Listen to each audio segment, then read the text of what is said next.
A continuación lo que vamos a ver van a ser dos ejercicios sobre introducción de objetos y documentos.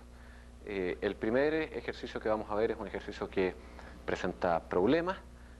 Vamos a mostrar el ejercicio problemático y luego vamos a parar y vamos a explicar en qué sentido es problemático y luego vamos a mostrar la versión correcta, tanto de este ejercicio problemático como de un segundo ejercicio también en versión correcta. Lo mismo en este ejercicio que en los que van a seguir la próxima semana. Van a ver que vamos a estar intercambiando roles entre todas las personas que conformamos, tanto fiscales, jueces y defensores. Esto no tiene mayor relevancia. Lo que resulta importante en estos ejercicios es más bien la técnica de introducción de objetos y documentos y los problemas asociados a ella. Ambos ejercicios operan en el contexto del caso del homicidio del Topollillo, que es un caso que ustedes tienen y que han leído ya a estas alturas. El primer ejercicio es la introducción del cuchillo encontrado junto al cuerpo del Topollillo, de la víctima, por parte del policía Ricardo Sangüesa. El segundo ejercicio es la introducción por parte del fiscal, tanto del abrigo con que estaba vestido el acusado al momento de su detención, como del revólver que este policía encontró en ese abrigo al momento de la detención.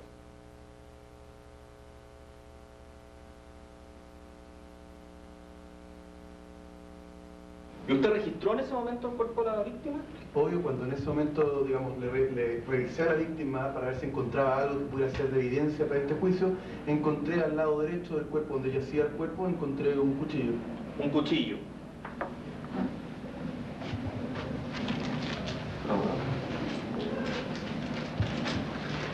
Quiero mostrarle al testigo el cuchillo que se le encontró a la víctima. Objeción. Fundamento, señor abogado. Le está sugiriendo una respuesta el señor fiscal. Señor fiscal. Sí, perdón, señor presidente, quiero reformular la pregunta, quiero reformular al testigo. Continúe. Sí, quisiera mostrarle este objeto y que me diga qué es lo que es, por favor. Este es el cuchillo que le encontré a la víctima, al lado derecho de la víctima, de hecho. Perfecto. ¿Y exactamente a qué distancia de ella se lo encontró? De haber estado a unos... Objeción. Fundamento, señor defensor. El testigo todavía no ha dado cuenta de que ese sea efectivamente el cuchillo que se encontró cerca del cuerpo de la víctima esa noche.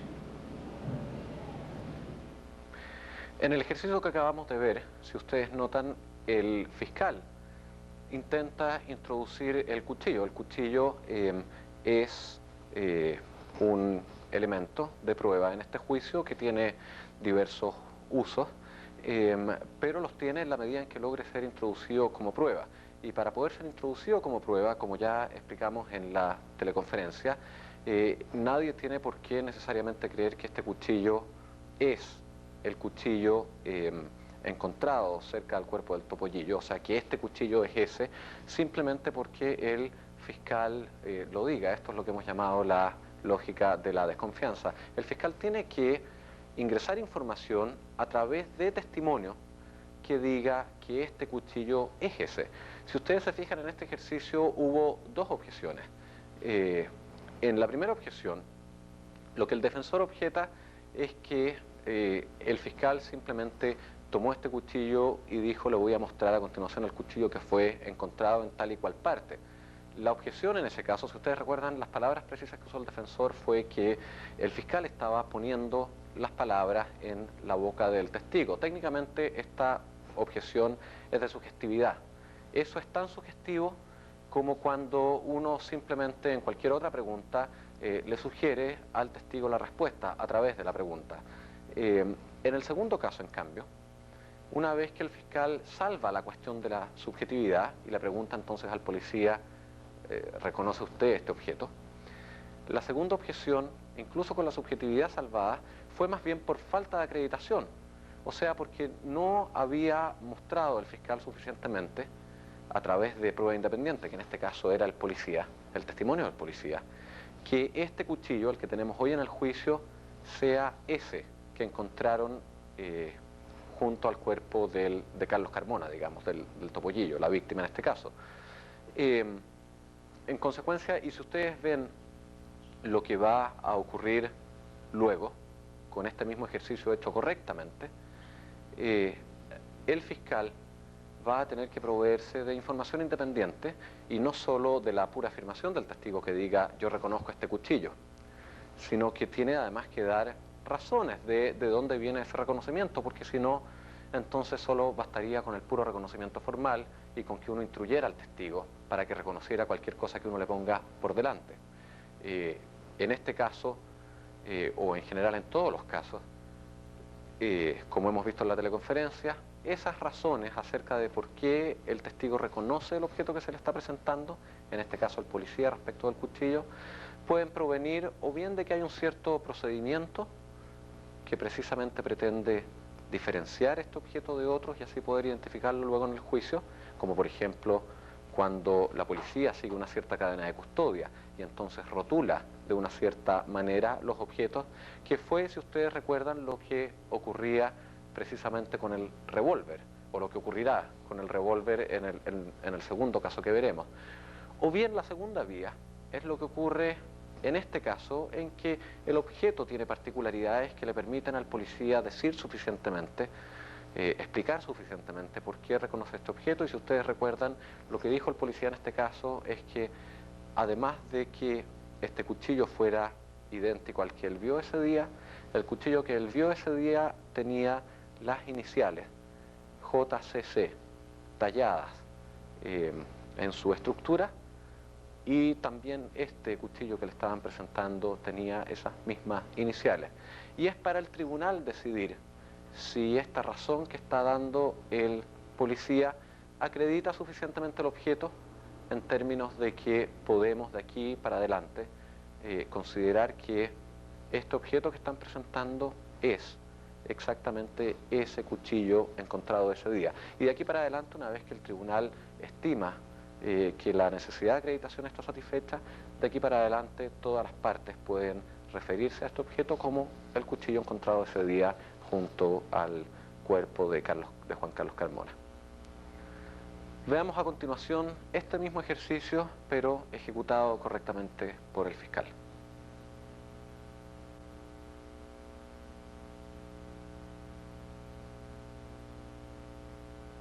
¿Y usted registró en ese momento el cuerpo de la víctima?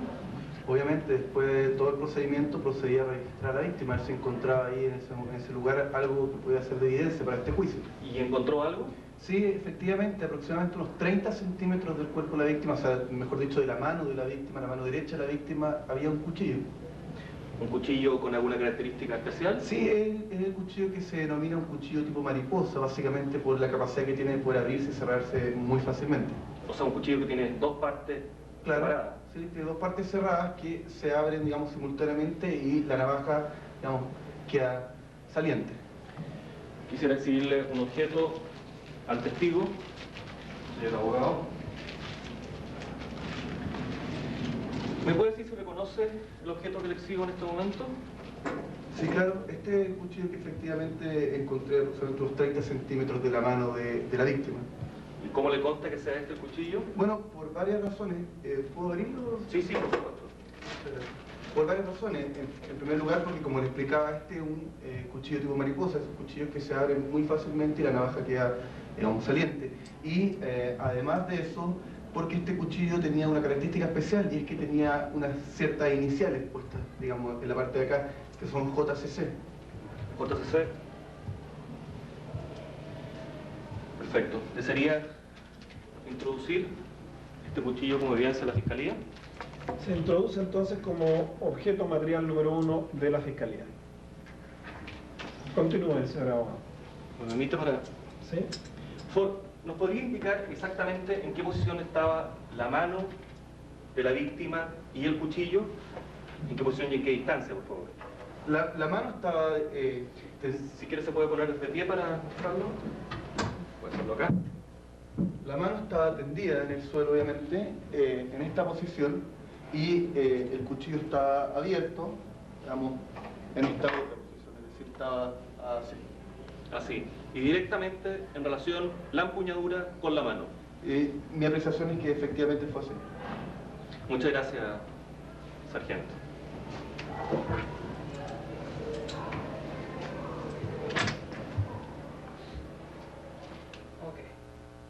Bueno, como explicábamos anteriormente, en esta última versión que vimos, que fue una versión correcta y completa, el fiscal le pregunta de manera no sugestiva si reconoce este objeto que le está presentando.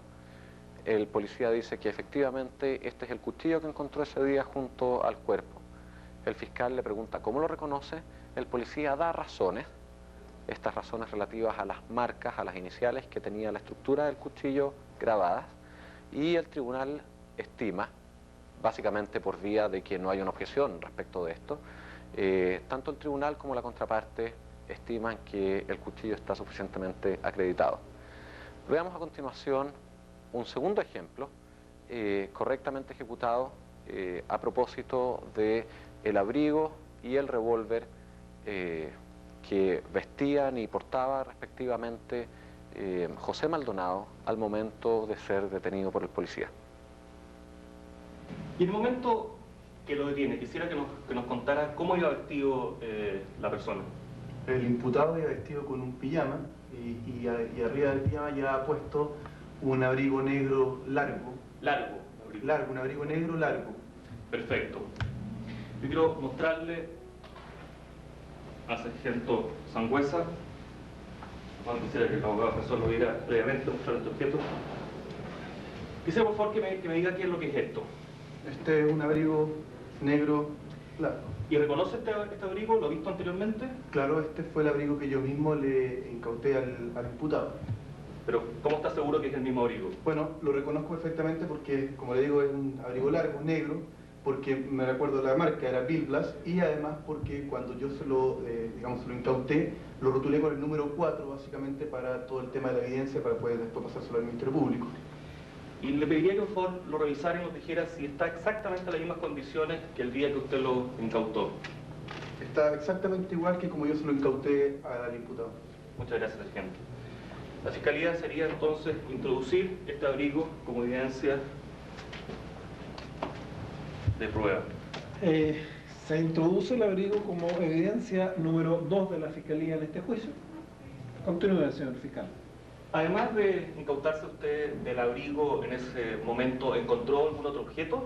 Claro, en ese momento cuando yo lo registro, él obviamente por un tema de procedimiento, le encuentro en el bolsillo derecho del abrigo un revólver. ¿Un revólver de qué características?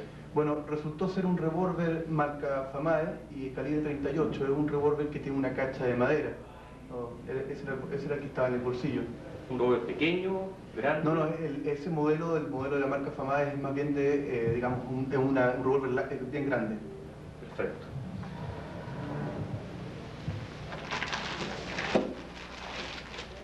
Luego, revisar este objeto. Quiero mostrarle este objeto y que me diga si lo reconoce, señor Sangüesa. Sí, este es el revólver que le encontré en el bolsillo derecho del abrigo del imputado. ¿Cómo le consta que es el mismo revólver? Bueno, de partida obviamente este es un revólver marca Famae, es calibre 38, es de un tamaño bastante grande, además que está, digamos, enumerado por el número 2, que fue el que yo mismo le puse en el momento de incautarlo, básicamente por un tema de custodia para después pasárselo al Ministerio Público. ¿Y tiene alguna característica especial este revólver que lo identifique de otros similares? Sí, la característica más importante que tiene es que tiene una cacha de madera. Esa cacha de madera es del modelo marca Famae y además porque tiene un cañón muy grande también. La Fiscalía entonces desearía introducir esta evidencia. Señor Presidente. Sí, se introduce entonces como el objeto número 3 de la Fiscalía. Señor fiscal, puede continuar, puede hacer uso de los objetos que ha introducido si es que lo estima conveniente.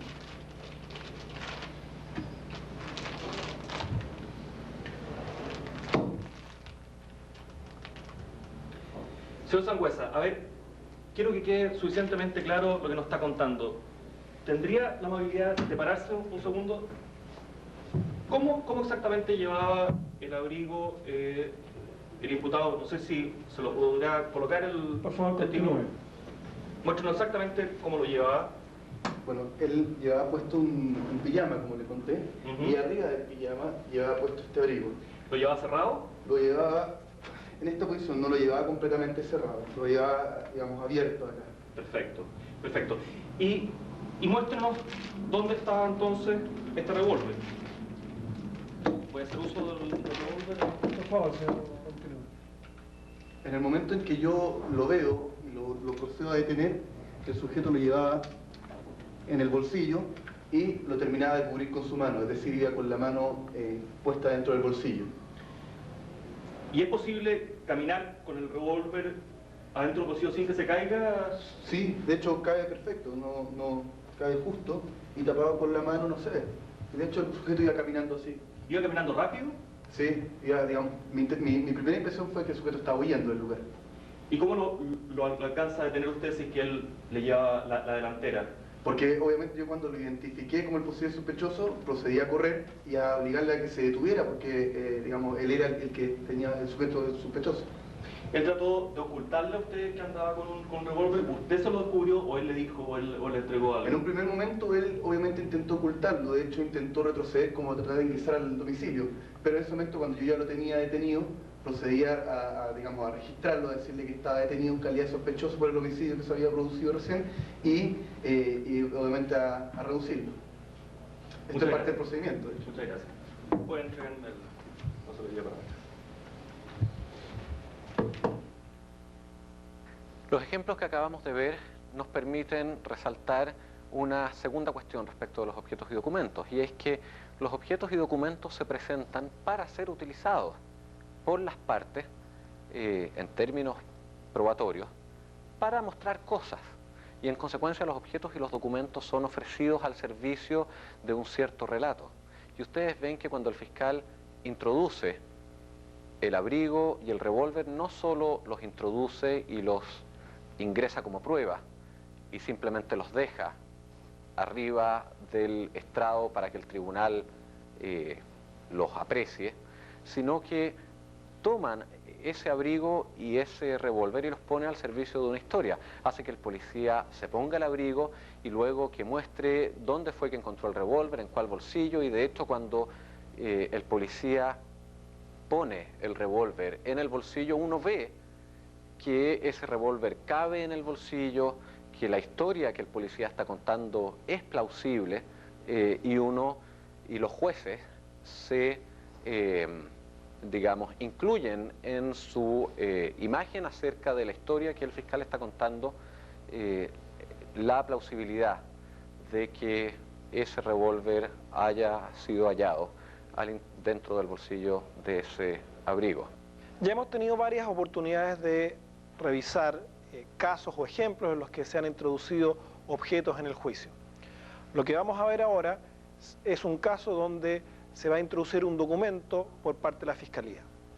Este caso es distinto al caso que hemos estado analizando anteriormente. Ya no estamos en presencia del caso del Topollillo, sino que un caso diferente. Este nuevo caso consiste en un delito de robo que causó la muerte de una de las personas que atendía una tienda comercial, y la persona que quedó viva, que era otra de las personas que atendía esta tienda comercial, sale persiguiendo al autor del delito y logra identificar algunas características del vehículo que conducía el autor.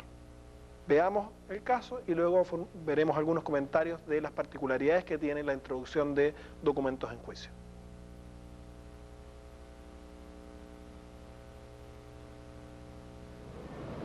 Señor Carrasco, una vez que el asaltante sale del local, ¿qué hace usted? Bueno, usted comprenderá que yo estaba muy alterado en ese momento porque nunca antes había escuchado disparar un arma de fuego, pero aún así salí persiguiéndolo porque quería advertir que esta persona iba fugándose después de robarme, y entonces salí por la puerta de mi local comercial persiguiendo a este sujeto. ¿Y vio usted hacia dónde se dirigía él? Claro, yo salí por la puerta de mi local comercial y lo vi a él a través de la vitrina salir hacia la izquierda, digamos, y entonces yo salí y lo perseguí. ¿Y hacia dónde se dirigió él? Bueno, él, recién ahí me di cuenta que tenía un auto, estaba en un auto que estaba estacionado algunos metros más allá, como a mitad de cuadra, y cuando en el momento en que yo venía saliendo de mi negocio, él ya se estaba subiendo a su auto y partió y no le pude dar alcance. ¿Nos podría usted describir ese auto? Bueno, era un auto azul, era un Nissan de hace algunos años atrás, porque después ese modelo se descontinuó. Perdón, ¿nos podría decir qué modelo era? ¿Usted lo logró reconocer? O sea, no le podría decir el año con precisión, pero yo tenía... No, el modelo, le pregunto por el modelo. Ah, era un Nissan Sentra. Un Nissan Sentra, de color azul, nos dice. Sí. ¿Usted logró ver cuando el auto ya había partido, logró ver por atrás? Sí. ¿Y logró ver la placa patente de ese auto?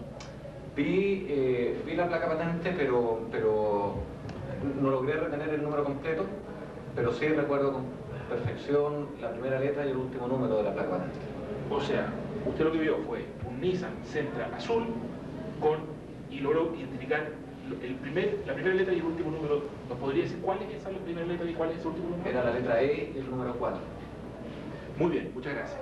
Señor presidente, le voy a pedir que me autorice a dar lectura al certificado de inscripción de un vehículo motorizado con las mismas características que el que acaba de identificar el testigo. Sígaselo a la defensa y si es que no existen objeciones, por favor proceda a su lectura. Se trata del certificado de anotación de automóviles del registro de vehículos motorizados que da cuenta de la inscripción de un automóvil marca Nissan, modelo Sentra del año 1999, de color azul, con la placa patente, letras EZ y los números 1, 5, 3 y 4, que se encuentra inscrito a nombre del imputado, el señor Juan Bunna Zapata. Por favor. Muchas gracias. Continúe. Bueno, como hemos podido apreciar del ejemplo, la presentación de documentos en juicio también presenta algunas particularidades en relación a los objetos. En este caso en concreto, hay varios aspectos que deben ser destacados del ejemplo que acabamos de analizar. En primer lugar, los documentos, al igual que los objetos, siempre se introducen en el contexto de un relato, o al menos normalmente esta va a ser la situación. Los documentos nos van a permitir ilustrar aspectos del relato en donde el testimonio no es suficiente o donde probablemente con el testimonio evaluamos que no vamos a acreditar efectivamente el punto respectivo. El segundo tema tiene que ver con la forma en que se incorporan los documentos en el juicio. Como pueden apreciar, una vez que el abogado logra acreditar o legitimar el documento, y luego discutiremos esto, procede derechamente a su lectura que puede ser completa en el caso de un documento de la naturaleza del que se introdujo en este caso, es decir, un documento relativamente breve y corto, o parcial si es que se trata de un documento extenso en donde solo una porción del mismo es relevante. El tercer aspecto que tiene que destacarse tiene que ver con la acreditación o legitimación del documento. Según recordarán de la teleconferencia, la necesidad de acreditación o legitimación del documento depende en buena medida del caso concreto, del tipo de documento, del nivel de controversia que existe respecto a este mismo. En el caso que observamos, no existía en primer lugar controversia por parte de la defensa acerca de la autenticidad de este documento. En segundo lugar, además, se trataba de un tipo de documento que, por su naturaleza, daba bastante fe a las partes acerca de su autenticidad. En ese contexto, entonces, y a la luz de esto, los esfuerzos de acreditación por parte del fiscal fueron bastante menores en el caso específico y se introdujo con bastante rapidez al juicio. En otros casos, en cambio, en donde el origen del documento podría dar más dudas acerca de su veracidad o porque el defensor o el fiscal tienen algunos puntos específicos, probablemente el litigante debiera hacer un esfuerzo mayor a la luz de esto y buscar fórmulas para acreditar el documento con fórmulas similares a las que vimos respecto de los objetos.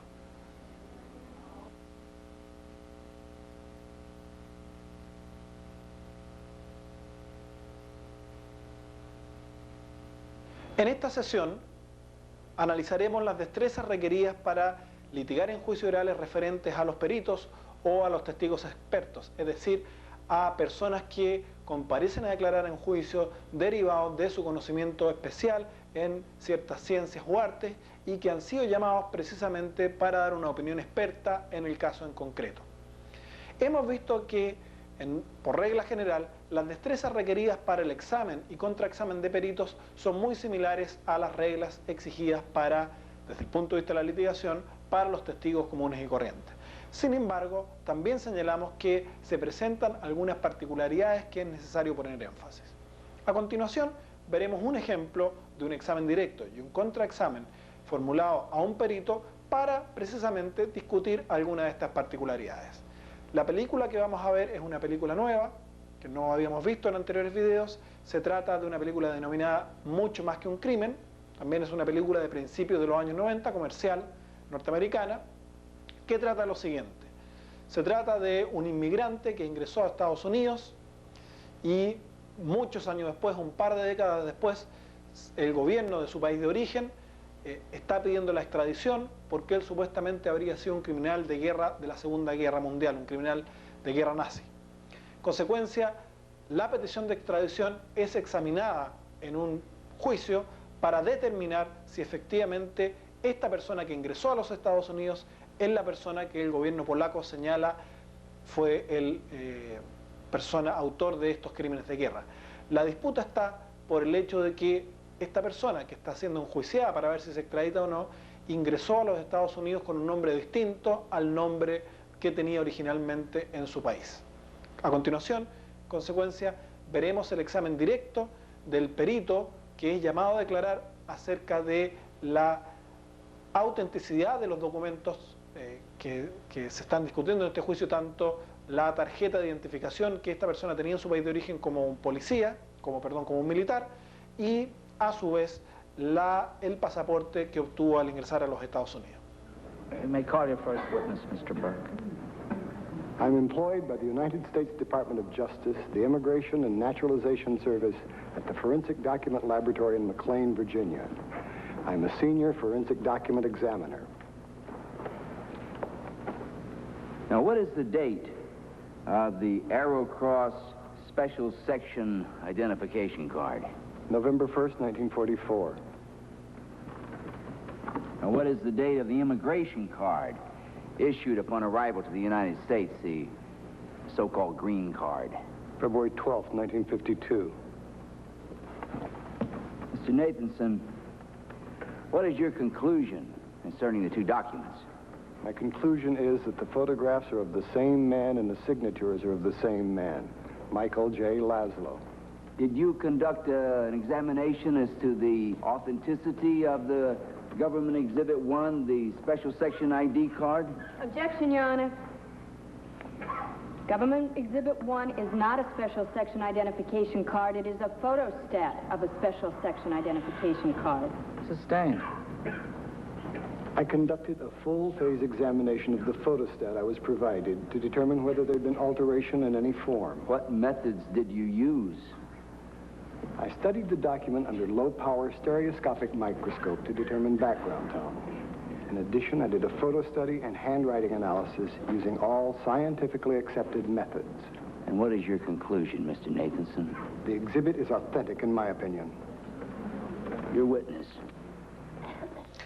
Señalábamos que una de las particularidades que tiene el examen directo de los peritos se refiere a la necesidad que existe muy intensamente de acreditar el perito.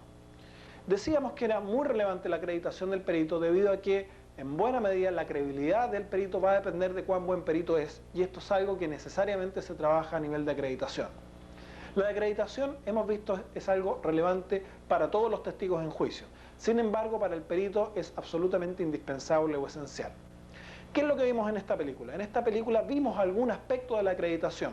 Evidentemente la película no es rigurosa en un trabajo de acreditación más intenso, puesto que probablemente desde el punto de vista cinematográfico la acreditación, una extensa acreditación, era algo aburrido. Sin embargo, la película, como sabe la importancia de que este perito tiene que ser bueno para que tenga credibilidad en el juicio, nos muestra en una pequeña imagen un aspecto de la acreditación que es la parte inicial en la cual este perito declara que tiene mucha experiencia trabajando, que trabaja en el Departamento de Estado norteamericano. No solo eso, sino que además es el superior de dicho servicio, con lo cual ratifica que no solamente tiene